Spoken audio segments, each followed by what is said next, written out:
just bought a whole cow for my whole crew and family, and I think I paid, it was like $5.50 or something a pound hanging weight. So once all the meat cuts were down, it was like $11.99 a pound or something like that. But it was for all grass-fed, grass-finished, properly raised, regeneratively raised beef. I mean, like that, I'll happily pay that price. And when you think about it, like a well-marbled, grain-finished cow is not a healthy cow. Like when you're looking at all the intramuscular fat, that's not really what you would No. eat as a human. So why does it make sense that that's what you would want as your consumption, you know? Yeah, I mean, the ribeye was lean. Like other than the fat around the outside, there was no marbling in the ribeye. It was wild because I hate marbled steak. I hate it. I can't eat it. Yeah. I'm a sirloin guy. Like if I have a choice, even if say it's the same price, because ribeye is usually more expensive, I'm always choosing the sirloin because I just like lean meat. It's just I don't have that taste. I know a lot of people I like marbly steak. I'm like, yeah, that's nasty. Do you But hunt if at all? you, what's up? Do you hunt at all? No, I don't. I hunt when I go to the grocery store. I Yeah. hunt with my credit card. I'm not, dude. I grew up in apartments in LA, and I have a lot of buddies who are, they hunt deer and they do all that. They're trying to get me out, and I will do it one day. But to this point, I have never been on a hunt before. Yeah, it's just the Bomars, Josh and Sarah, they've been like, hey man, come up and hunt. I'm like, yeah, they're hard. I don't know if I want to do my first hunt with them. Like they're going to Africa for like. Yeah, that'd be pretty hardcore first hunt. But yeah, you should totally hunt, man. Like if you like the leaner cuts, like venison and elk, I mean, it's like the deepest purplish red meat, no marbling at all. Like it's as lean as it comes. Oh, venison is amazing. It is so good. So nutritively, if I'm setting up a ketogenic diet, what would you recommend? Do you recommend the counting macros as we would do it if it fit your macros, measuring your food? Or are you like when Sean Baker first started out was like, just eat 2 16-ounce ribeyes a day and you're good. Yeah. I mean, what is your approach to setting up a keto diet? I know Sean's evolved since then. His approach has evolved. And as everybody's like, oh, he changed. No, he evolved. That's how it works. You do something, you do it over time. If you're not evolving, something's wrong with you. Like you're not following how you feel. You're not following science. Science is constantly changing. So if I'm setting up a keto diet, how do you approach it? Do calories matter? Because you got those guys like Dr. Jason Fung who are like, calories don't matter. I'm sorry, that was racist as hell. Calories, but that's how he kind of sounds to me. I mean, if it was a white guy, I'd talk like this, right? And like calories don't matter. What's your thoughts on that? It depends what the goal is. So like if you're trying to eat intuitively and not worry with tracking macros, I think doing a ketogenic diet makes a ton of sense because you're getting accurate hunger signaling cues. Your blood sugar is never dysregulated. You're not having excessive insulin secreted.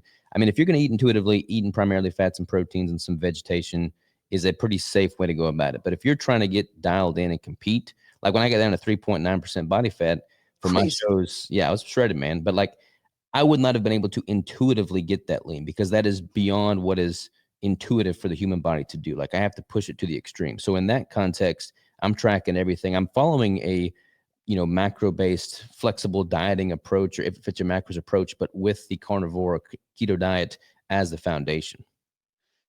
So getting down to that level, what's your fat to protein percentage? Because I know, I've actually done videos in the past that the modern carb diets, I think I was commenting on Palumbo's diet. And my argument is that it's not a keto diet. It's a gluconeogenic diet because the fat's moderate.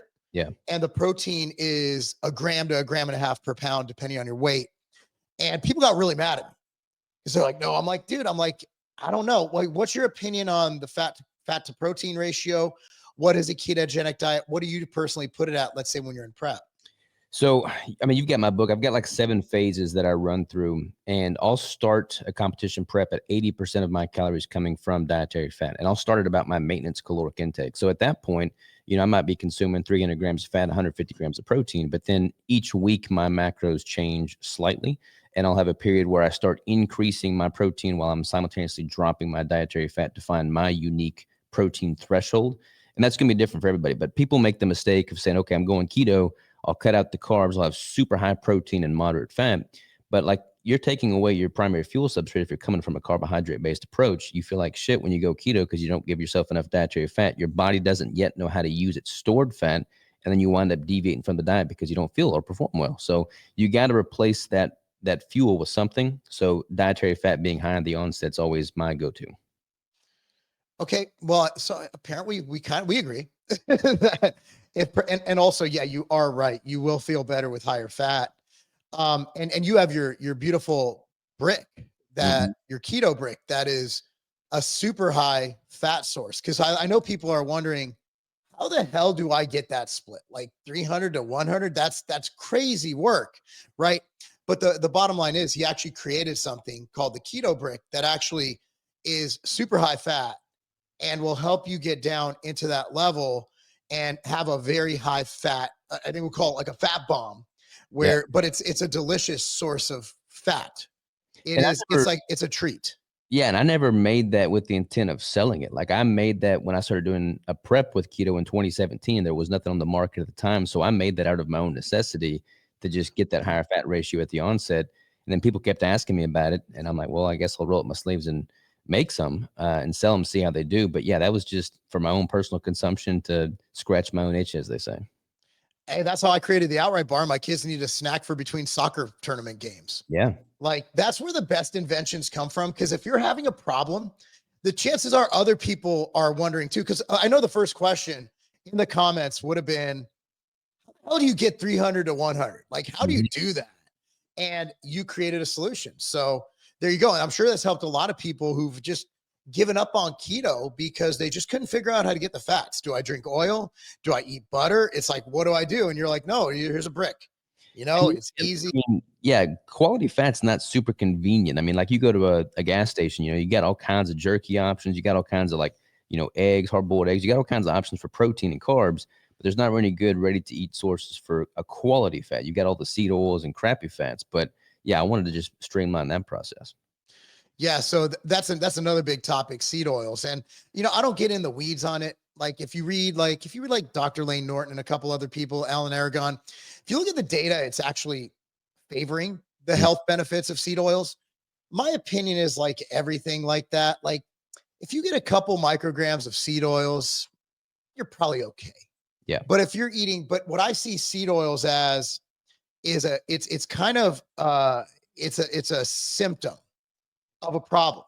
Where are seed oils usually found? Highly palatable, ultra processed foods. So if you're eating a ton of seed oils, chances are you're eating a lot of crap. Yeah.